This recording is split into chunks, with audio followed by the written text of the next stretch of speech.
So the first thing that I want to say is I definitely planned on having this episode come out 1 week after episode 12. Allow me to cop some pleas real quick. So first and foremost, we got in the middle of September, we got the last heat wave of the summer before summer officially ended in New York. It was too hot to record, and honestly, recording with an AC on, that just makes for a terrible listening experience. So I just held it off for a week. And then a week after that, I don't even know what excuse I can come up with. I was just on Black people time, and honestly, more procrastination, more whatever the case may be. So it is what it is. However, because I put this story off, or because I put this episode off, it actually played out a little bit better because more information was revealed and I found out a little bit more things about the topic. So shout out to me and shout out to procrastination. You know, sometimes it does work in your favor. So before I even continue, let me introduce the podcast.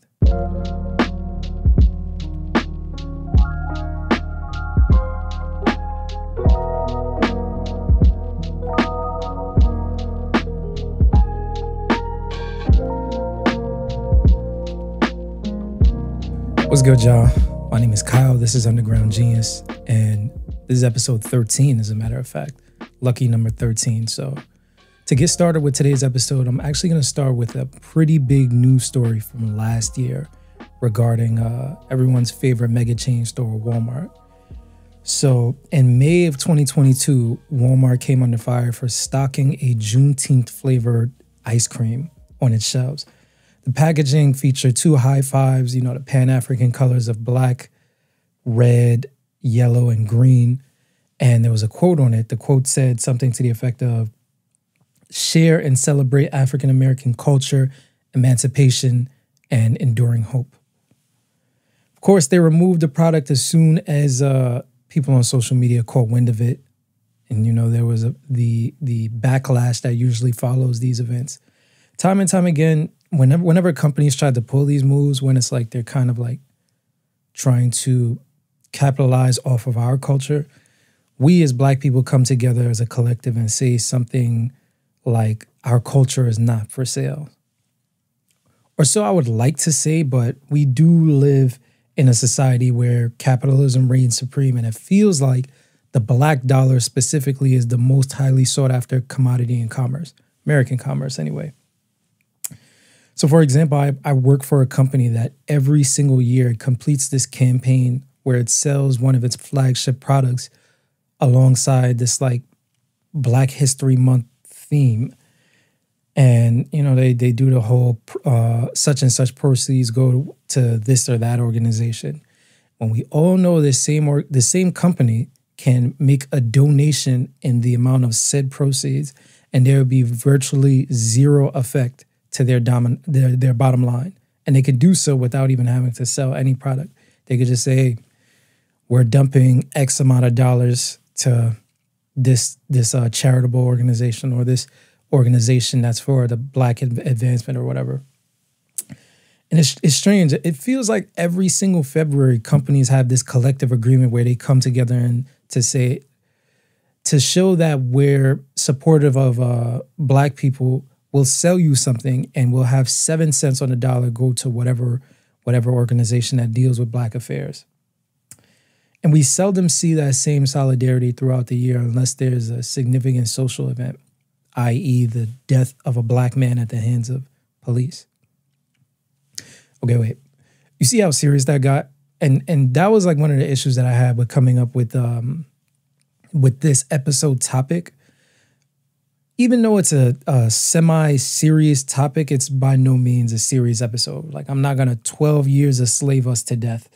Like, I feel like we're able, or we should be able, to have conversations about Black matters without having to talk about, or without having it centered around trauma and disenfranchisement, even though pop culture and mainstream media may try to paint a different picture. So for example, last year, while I was recovering from surgery, I started the show Mad Men. And I'm glad that I started in my late 20s as opposed to when it came out, because I don't know if I would have had the same appreciation for it as I do right now. And I was thinking, like, even though Mad Men is rife with bigotry, misogyny, homophobia, overt racism, and these are all things that were common in the 50s, the protagonist's life, as well as the show, is not reduced to those things. We kind of look at it as basically as a man struggling with his sense of identity and purpose set against a mid-20th century backdrop. Whereas in many award-winning films and TV shows, it's all about our collective struggle, pain, and courageousness of Black people. Even to this day, Sir Steve Rodney McQueen, he's the first and only Black director to win Best Picture for the Oscars for his film that I mentioned earlier, 12 Years a Slave. And I don't think I've ever watched 12 Years a Slave, but honestly, because of the title, nah, I just can't. All the shit that I've seen about that time, you know what? I digress. So, even with all of that, you know, you got to acknowledge the Black creators who can kind of transcend this ceiling that's been placed on us. You know, people like Jordan Peele. And regardless of whatever you feel about his content, you have to acknowledge, like, there's no denying that he's killing shit in the cinema space. He's produced his films in such a fashion that provides social commentary, particularly on the Black experience, while keeping it broad enough to entice the masses, everybody. So anybody can, regardless of your social background, can enjoy his films. People like Donald Glover. One could make a case for him being in that same level of creator that Jordan Peele is in. And the thing about both of their works is streaming companies, they always showcase their shows and their movies on a landing page, as opposed to the section of celebrate Black voices, where there's like Brown Sugar and Love and Basketball, you know, and not too much on Love and Basketball. I like that movie. I don't care about what y'all say. But in recent years, you know, you have like Max, you have Paramount, you have Amazon Prime, the list goes on. They have this tab, like the celebrate Black voices or Black stories or whatever. And it's not just centered, or it's not just specific to Black people. You know, you have the LGBTQIA plus category, you have the women category, you have the Asian category, and so on and so forth. Now, the usage of these categories is practically identical to an ice cream company putting Pan-African colors on the packaging. Basically, what they're trying to do is attract a specific audience to support or purchase or whatever it is, or engage with the product. So that's a full circle moment to that Walmart issue I was talking about. Like, the most disappointing piece of news that came from that non-African ice cream story was that there was someone pointed it out on Twitter or X or whatever you want to call it, that there was a trademark logo next to the word Juneteenth. Obviously, there's going to be there was a lot of speculation about what happened, but the story goes there was a company, Balchem Corp. They filed they created this Juneteenth inspired flavor for Walmart, and they filed for a trademark for Juneteenth that covered staple food items, a bunch of stuff, you know, baked goods, dessert items, cakes, cookies, etc., etc. You get the point. So they filed for that application in September of 2021, but it wasn't until May of 2022 when people, I don't know if the product was released then, but that was when people started to realize what they were doing. And once that story broke and once the backlash hit, Balchem Corp, they revoked their trademark application. Now, in my humble opinion, it is important for Black people to be at the helm of as many business ventures and creative products that specifically target us as possible. I think that's essential in order for us to make sure that our narrative is protected and preserved. For us, by us should be a code to create by and not just a popular streetwear brand from the 90s. But more often than not, especially nowadays, we see a lot of companies go from Black owned and operated to Black founded and under a conglomerate that's not owned by us. And depending on the stature of that company, it can feel like certain parts of our culture are being sold off. I'm not of that opinion. I just believe that there's always bigger plays that the masses aren't aware of or just don't even care to hear about. And like I said, this phenomenon, we see it happen a lot nowadays, and it happens in certain sectors like for example, fashion and streetwear particularly. We have we had brands like Rockaware, Fat Fashions, which is like, Fat Farm and Baby Fat, and also Sean John. A little bit more modern, we also had Off-White go through this transition. It went from being owned by the late Virgil Abloh to being sold to LVMH, but we'll talk about that in a minute. So in business, the objective, of course, or one of the objectives, the primary objective is to make the most money while having the least liability. So I can't be mad at anyone who grows their business until it's super profitable only to sell it for something close to a fair price and enjoy the fruits of their labor. Now, the trend with those aforementioned brands, save Off-White, is that those brands were sold as their popularity started to decline. At some point in the late 2000s, maybe early 2010s, well, no, definitely Rockaware, late 2000s, mid to late 2000s.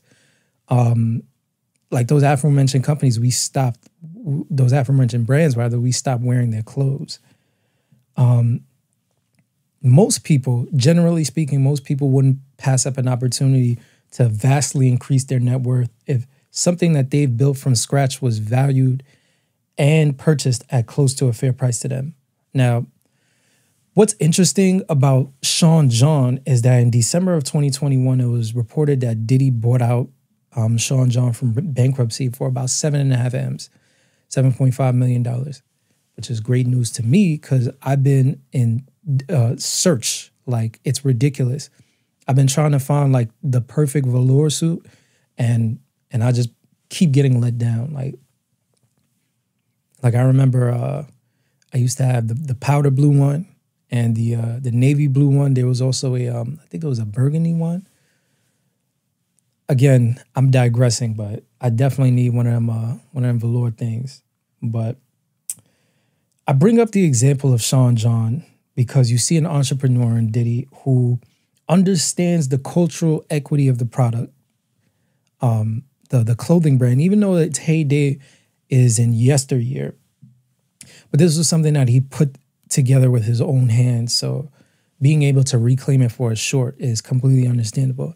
And best case scenario, if he were to be able to get Sean John popping again, then that means a different flavor velour every single day of the week. So the public image of any brand can take a turn for the positive when we start investing in these companies.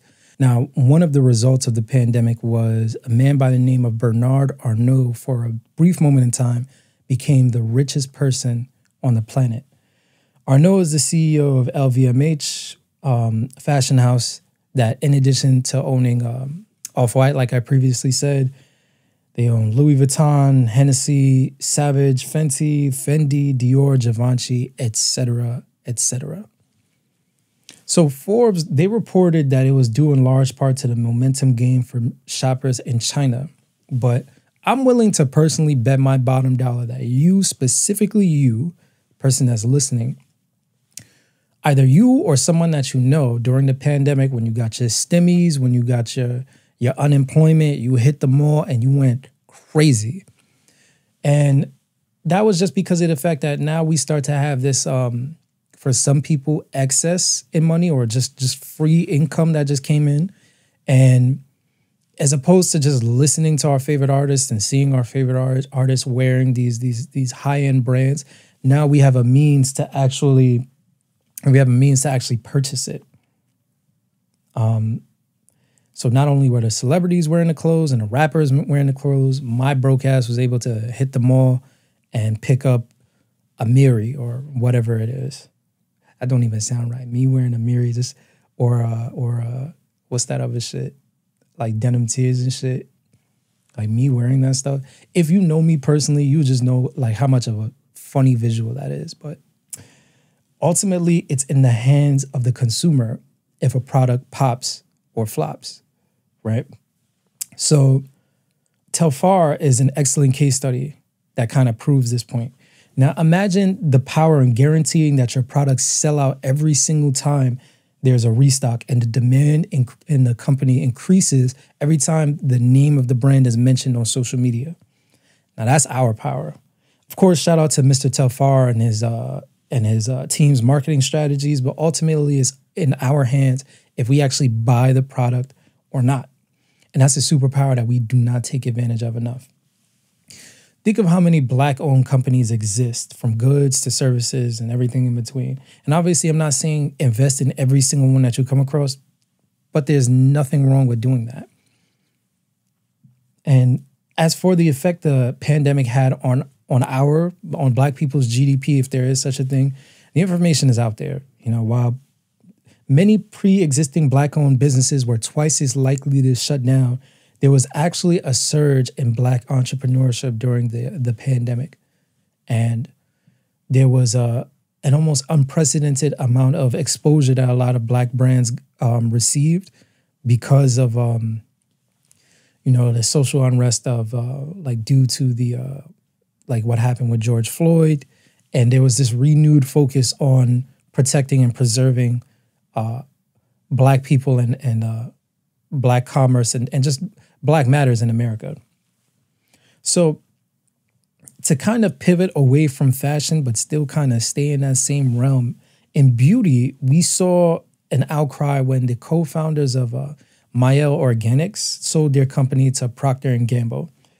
Now, my favorite piece of news regarding this story was it came from the CNBC article, which said, quote, on January 11th, Monique Rodriguez, founder and CEO of multi-million-dollar natural hair care brand Mielle Organics, announced she had sold her company to P&G Beauty, sending Black Twitter into a frenzy. I used to work when I worked as a journalist. One of the editors asked me, like, "Yo, can you check Black Twitter to see what they're saying about this?" About this particular topic. It was funny because it was a white guy, and it's like they kind of treat Black Twitter like it's a separate app or like a separate destination from like regular Twitter. I don't know. I just thought that was funny. So yeah, and frenzy Black Twitter did. In all fairness to CNBC, people immediately accused them of selling out, but they didn't acknowledge the effort, the resources, and the relationship equity needed to scale their business on a national, perhaps an even international level to get their products on as many shelves as possible. When this story broke at the top of this year, at the beginning of 2023, I was immediately reminded of the list of the hair care companies that were for Black people, specifically Black women, that were not actually Black owned. Now, one of the biggest critiques about these companies that kind of start off as Black owned, or that get sold to like these larger conglomerates, or that were just never Black owned in the first place, is that one of the biggest critiques is that the products, they just don't stay the same, whether it's the formula or whatever it is. And the women that I've spoken to regarding certain hair care products, they seem to corroborate this claim. But just because a company transitions from being Black owned to corporate owned, that doesn't necessarily call for the devaluation of its cultural equity. It's a very, very important point that I want to focus on. But first, we're going to take a little break. Enjoy the sonic palette cleanse. I'll be right back.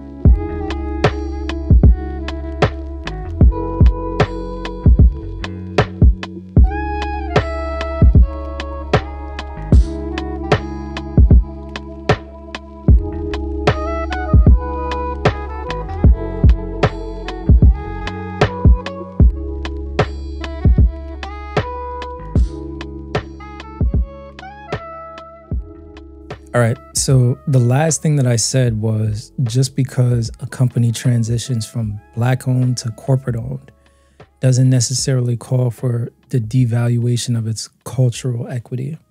So transitioning from beauty and fashion to media, we have several examples. We have Essence, we have Jet and Ebony magazine, and we have Vibe magazine, but I really want to focus for the rest of this episode on BET.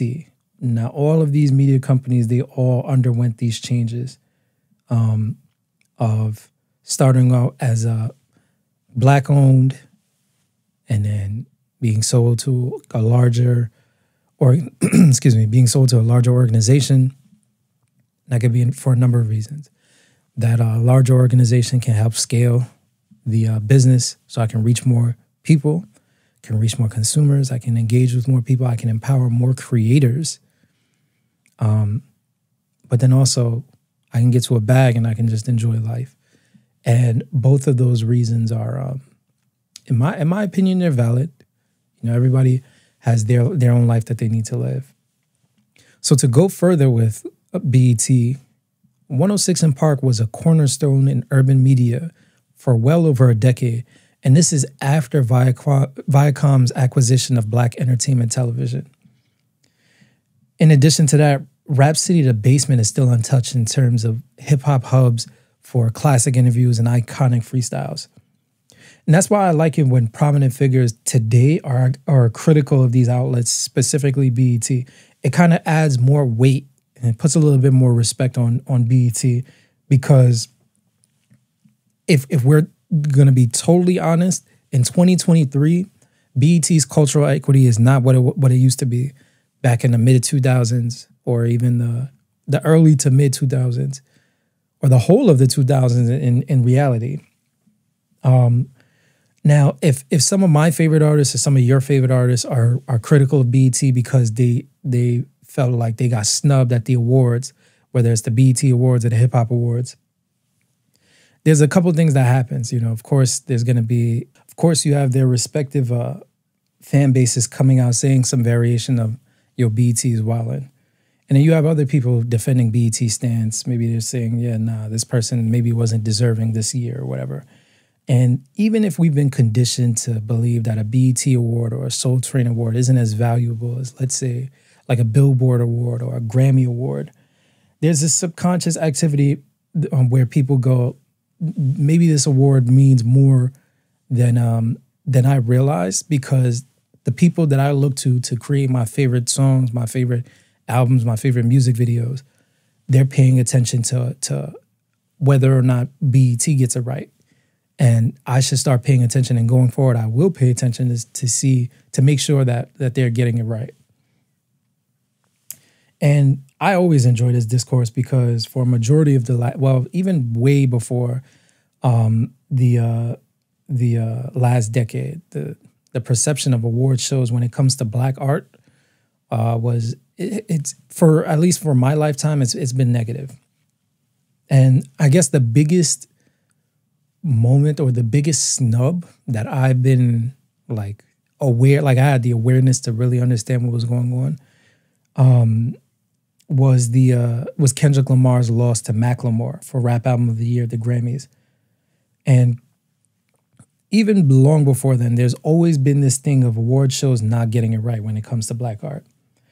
And the answer was always some variation of the notion that these achievement boards, like these like the people who decide who gets what award, like those bodies, those governing bodies were not designed for us. They weren't made for us.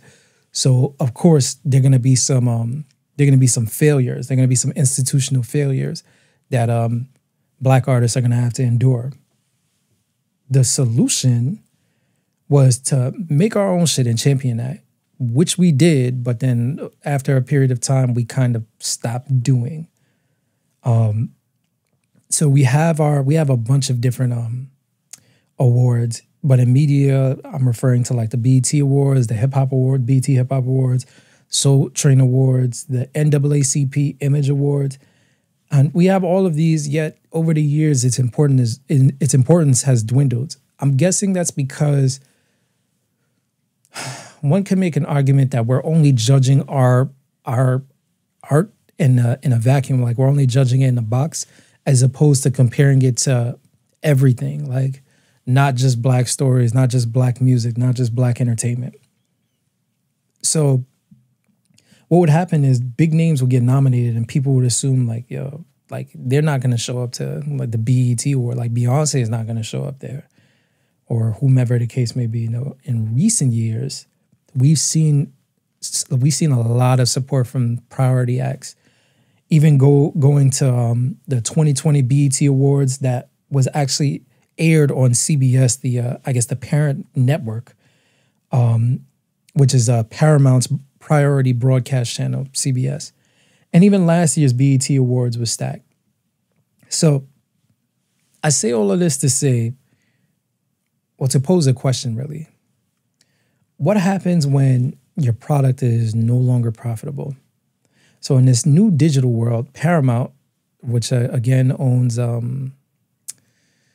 which is basically Viacom, which owns CBS and BET, they attempted to breathe new life into BET by focusing on several digital ventures, BET Plus being chief among them. Even after partnering with Tyler Perry to develop original content, it didn't seem like interest in BET, the BET brand, was what they wanted it to be. So earlier this year, that they announced, by they I mean Paramount, announced that Black culture was once again up for sale. So back when I started writing the script for this episode, way back when, a few names came in, like they came forward in pursuit of acquiring BET Media Group, which also included VH1. So those names include Group Black, Byron Allen, Diddy, P. Diddy, Puffy, whatever you want to call them, 50 Cent, along with Shaq and Kenya Barris, and Tyler Perry.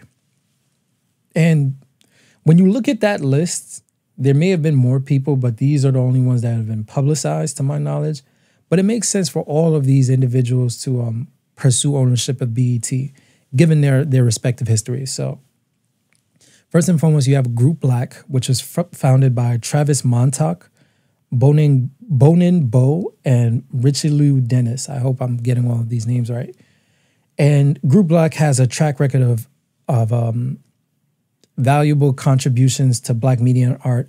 So, for example, Essence and Afropunk are two of over 150 properties under the Group Black umbrella. So you also had Byron Allen, who started as a stand-up comic, and then he transitioned. He made his way to becoming a billionaire, and he's currently the, I guess, one of his largest digital, or one of his largest properties is the Weather Channel. He has a pretty good interview on The Breakfast Club that, if you're interested, definitely check that out. It's a very enlightening interview. So he also owns a couple other TV stations, local stations, in addition to the Weather Channel. So adding BET to his portfolio makes sense. He clearly knows how to run and operate a broadcast channel. Now, Diddy would also make sense. He's the founder and owner of Revolt, a network that has produced several popular shows such as Crew League and Carisha Please, and has some partnerships with The Breakfast Club and Drink Champs.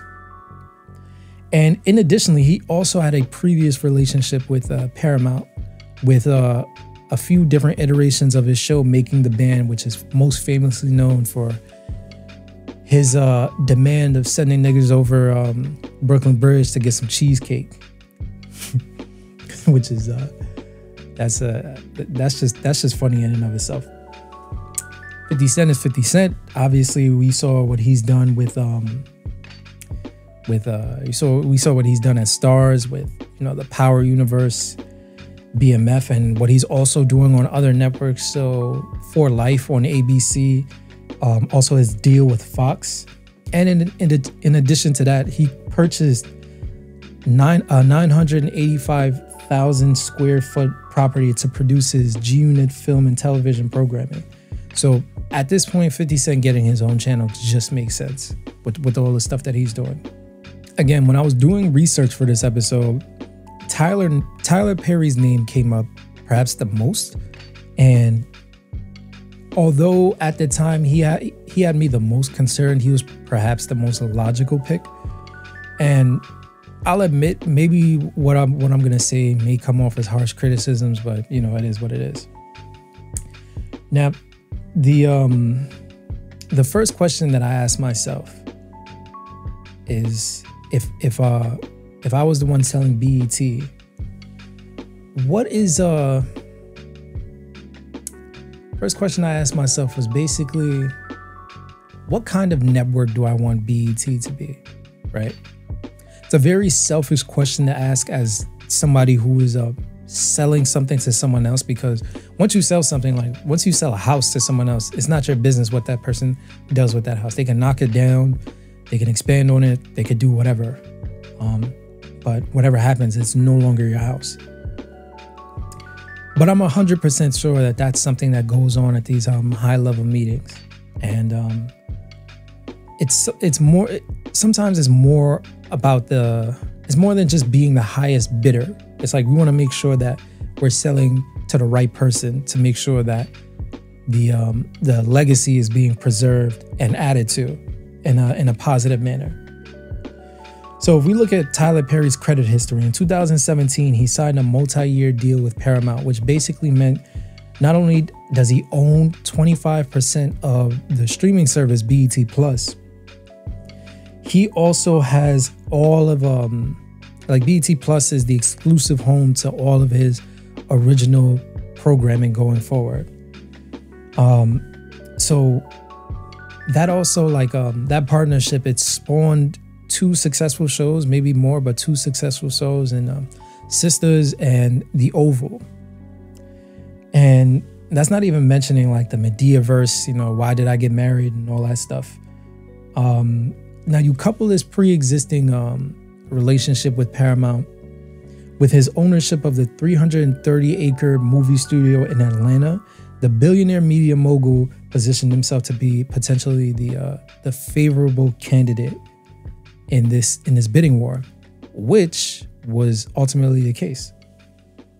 So all that praise out of the way, you know, shout out to him. You know, he's a billionaire. He has 330 acres in Atlanta. I'm saying this kind of nonchalant, but this is a massive achievement. Like, let me be clear. All that praise out of the way, I'm gonna pose the question again. What type of network do you want BET to be? Now, the problem with BET Plus and BET is that there hasn't been any programming that I can immediately associate with, you know, BET. Like nothing popular or nothing that has landed on my timeline, right? To even take that one a step further, all of the impactful Black television programming in the last, I want to say maybe 8 or 9, maybe the last decade, have come from networks that are not BET. So you have Snowfall, which is Hulu by way of FX. You have Insecure, which is HBO Max. I'll also throw Lovecraft Country in there. You have Abbott Elementary, which is ABC. And you have Power and BMF, which is Stars. And even All American, which is Netflix by way of CW Network. Every time a new episode of any of these shows hit the airwaves, social media gets lit up. And typically the name of that show goes trending, most times #1 trending across the country anyway.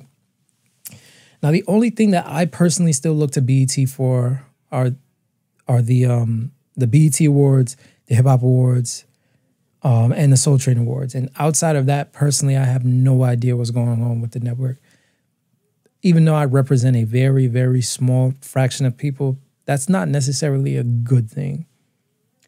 You know, clearly I'm not the only person that exists in this country as well as on earth, and I'm open to being educated. But back to the sale of BET by Paramount. So a couple months ago, there was this widely shared report that Tyler Perry actually cemented his deal with BET and closed to the tune of $1 billion. And that marked the first time in 21 years that BET had actual Black ownership. Now, since that story dropped in mid-June, there have been conflicting reports. And before we get to the conclusion of that story, let's talk about the events that happened in the last couple months. So when news broke that Paramount did find a buyer in Tyler Perry, I took a second to think about it. Now, if he were to take it over, I saw a couple of things transpiring, right? Along with BET, the acquisition would also give Perry VH1, which stands for Video Hits One. And my guess was that anything music related would head over to VH1 and it would be like rebranded, so to speak, to be more music centric. Because if you look at it right now, you know, since its inception in 1985, it was created to be like this more soft, more urban companion to its sister network at the time, MTV, which was catered more to like a more broad, more white audience. And it had it focused on playing music videos basically throughout the day, and it even spawned a couple of classic shows, one of which was Behind the Music, and which was like a docuseries, and then the other one was Storytellers, which is kind of similar to MTV Unplugged. But today, when you look up VH1, even the first thing that it says is Celebrity Reality Television Series, which is a series departure from its original mission statement. So my guess was that Perry would shift all the music stuff all over there, and that would be the focus of VH1 to just be about I guess supporting like the Black artists in terms of, or just artists in general, in terms of like having their music videos be played there, maybe having like getting another like a TV interview show there or whatever the case may be. But he would use this to create a literal extension of Black entertainment television, and then he would free up BET to have all of his like scripted programming. So, you know, like a 46-hour Madea marathon, if you will. But everything that I just said is meaningless, because ultimately what happened was Paramount decided to cancel its sale. They deaded it. So in August, the New York Post, they published a report that revealed Paramount scrapping their plans to sell to the prospective buyers and why they scrapped their plans. And there were a couple of interesting takeaways from that report. So based on my research, the story went something like this. Paramount announced the sale of BET Media Group. A bunch of names expressed interest, with Tyler Perry being reported as the frontrunner. There was a report that he actually finalized the sale, which we now know was false. And even though the report said that he bought it at $1 billion, there was a previous New York Post article that came out that claimed that his offer was at or around $2 billion. So right after that, conflicting reports came out. So the news of Perry's purchase becomes disputed. And as it turned out, the deal actually didn't go through. And a bunch of those aforementioned names also submitted offers. And Byron Allen, actually, he stepped in late and offered roughly $3 billion, which is the highest, which was the largest offer that was publicized. And ultimately, Paramount, they didn't even engage in talks with Byron Allen, and they just decided to dead the sale. So immediately, I'm like, yo, what the hell happened? So upon this new development, an unidentified source within the organization came out and said that they were looking for a deal, quote, which could return the asset to Black ownership, the asset, of course, being BET. So return it to Black ownership with a, quote, party that could be a good partner and responsible steward of the assets and the mission. But that same source also said, we made this decision because the benefits, and by this decision, I mean canceling the sale. We made this decision because the benefits of maintaining a majority stake in BET Media Group creates more value for Paramount than any of the proposals we received. So, because I used to work at a music publication and a pseudo marketing agency, I think I'm jaded whenever I read like statements like this. Like, this is horseshit. Like, this is complete and utter horseshit. So why is this horseshit? So we have to look at a couple of factors, right? One, if this was about returning BET to Black ownership, that's a statement that positions the company as socially aware and helps curry good favor with the masses. So, to say, yeah, our intention was to find a responsible steward of the blah, blah, blah, blah, blah, and get BET in Black hands again. It's like, yo, come on, what are we doing? So if your intention was to do that, then you wouldn't immediately say that keeping BET was more profitable than any of the offers that you received, especially considering the fact that one of those reported offers was at or close to your asking price. So, and that brings me to number 2, right? So as I mentioned before, Byron Allen came in with an offer of roughly $3 billion. Now, the word is that Paramount didn't engage with negotiation with him.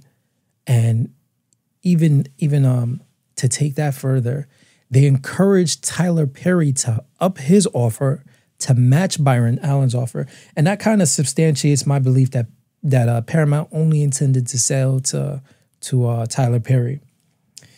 And to make matters worse, that same source said that Paramount didn't believe that Byron Allen couldn't make the financial commitments necessary in order to finance the deal. As it turned out, though, Allen secured several letters from multiple banks saying that they would help finance the deal after they'd done due diligence. Now, you can't just walk into a Bank of America or a Chase and ask for that letter. Clearly, you have to have good standing, like a good financial standing, to have multiple banks coming out and saying that, yeah, we'll help you in this multi-billion-dollar deal. And to me, it really felt like they were trying to paint Byron Allen to look like a mutt, but it is what it is.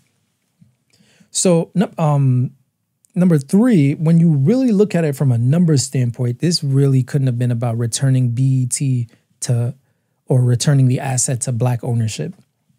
At least a fair return, right? So BET's profit in 2022 was $188 million. That's profit, not revenue.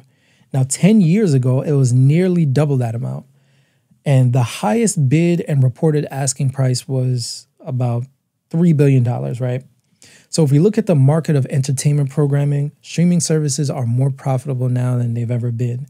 And cord cutting or canceling cable subscriptions is on the rise. It's something that's always in the media, how people are cutting the cord in ways that they're saving, blah, blah, blah, blah, and so on and so forth, right?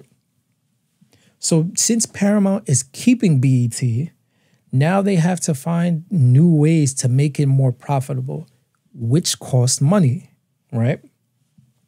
And all of this is funny considering that in addition to BET, Paramount was selling, and they ultimately sold Simon & Schuster, which is a publishing house, a book publishing house.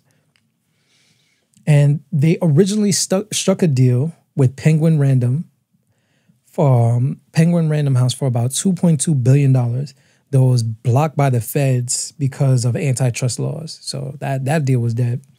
So they ended up taking a short and sold it for $1.62 billion. Now, if you can take a $600 million short for the third largest book publisher in the United States, you could have taken a short for BET. And the icing on that cake, and the reason why I say that is Paramount sold SNS so that they can pay off debt. And they planned on using the funds that they got from the BET sale to also pay down their debt as well. So they were planning on doing the same thing. And it's worth mentioning that though the company's second quarter revenue was $7.62 billion, so revenue, not profit, they actually took a loss of nearly $500 million. And, this is me pocket watching. Shout out to all the pocket watchers out there.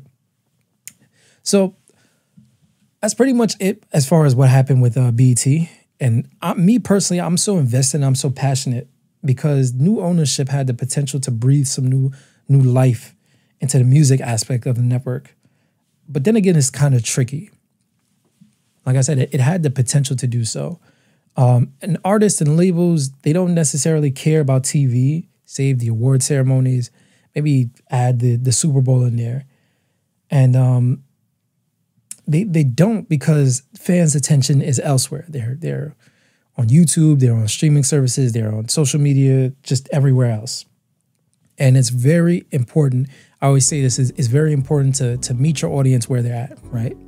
So I look at what Revolt is doing with their digital channels, and I would like to see some of that being replicated. You know, some of their shows, or a lot of their shows, it seems like Diddy, as well as the showrunners and the EVPs and VPs and whoever, they really have their finger on the pulse of like urban media and just their urban audience in general. You know, I feel like I guess the best case scenario would have been the combination of like the minds of Diddy, 50 Cent, and even Tyler Perry. You know, 50 and Perry, they can handle like the scripted programming, and Diddy could handle like the music aspect of it. You know, maybe add in a couple of names like a Mona Scott Young to have the reality television aspect of it. And even though I was never the biggest fan of reality TV, sometimes trash TV is just necessary, whether it's background noise or whether it's something to kind of like escape from the seriousness, the serious shit that goes on in the world. But until then, like, because we'll see if Paramount decides, you know what, we are going to sell. But until then, I urge you to stay tapped in with all of your favorite independent and corporate owned or corporate supported, not corporate owned, but corporate supported creators, Black creators, and content hubs, because that's the only way our culture will be preserved, protected, embraced, and elevated. And that's pretty much it. Will I be on Black People Time next week and delay the next episode? I don't know. We'll figure it out. But until then, thanks for watching. I appreciate it. My name is Kyle. This is Underground Genius. Peace.